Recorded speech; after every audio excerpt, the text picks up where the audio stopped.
ધોરાજીના Junagadh road railway ફાટક મુક્ત કરવા માટે ઓવરબ્રિજ કામ કરવામાં આવ્યું છે, જેને લઈ ડાયવર્ઝન કરવામાં આવ્યું છે.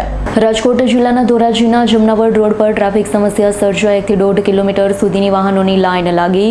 ધોરાજીના જૂનાગઢ રોડ રેલવે ફાટક મુક્ત કરવા માટે ઓવરબ્રિજ કામ કરવામાં આવેલું છે, જેને લઈ ડાયવર્ઝન કરવામાં આવ્યું છે. ત્યારે ધોરાજીથી જૂનાગઢ તરફ જવા માટે નાના મોટા વાહનો કેનાલવાળા માર્ગ પર ડાયવર્ઝન કરવામાં આવ્યું છે, જેના કારણે જામનગરથી જૂનાગઢ તરફ જવા માટે ધોરાજીથી જૂનાગઢ જવા માટે વાહનોની અવરજવર થતી હોય છે.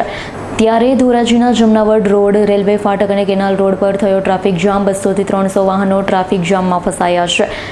1.5 કલાકથી વાહન વ્યવહાર ખોરવાયો. વાહન ચાલકોમાં રોષ જોવા મળ્યો છે. ટ્રાફિક જામને હળવો કરવા માટે GRD 2 મહિલા અને ધોરાજીથી અન્ય તરફ થવા માટે બાળકોએ ભારે જહેમત કરવી પડી.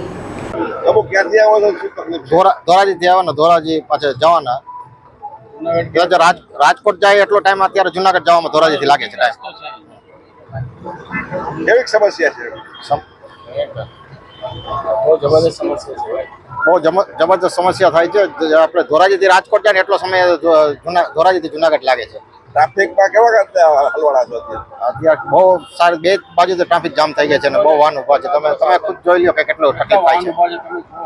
હવે થોડે ટ્રાફિક ખુલ્લી છે. કેટલી કલાક 1.5 કલાક ઉભા. સરકારને શું કેવું, પણ સરકારને કે જેનો જલ્દથી જલ્દી એનો કઈ નિકાલ કરે.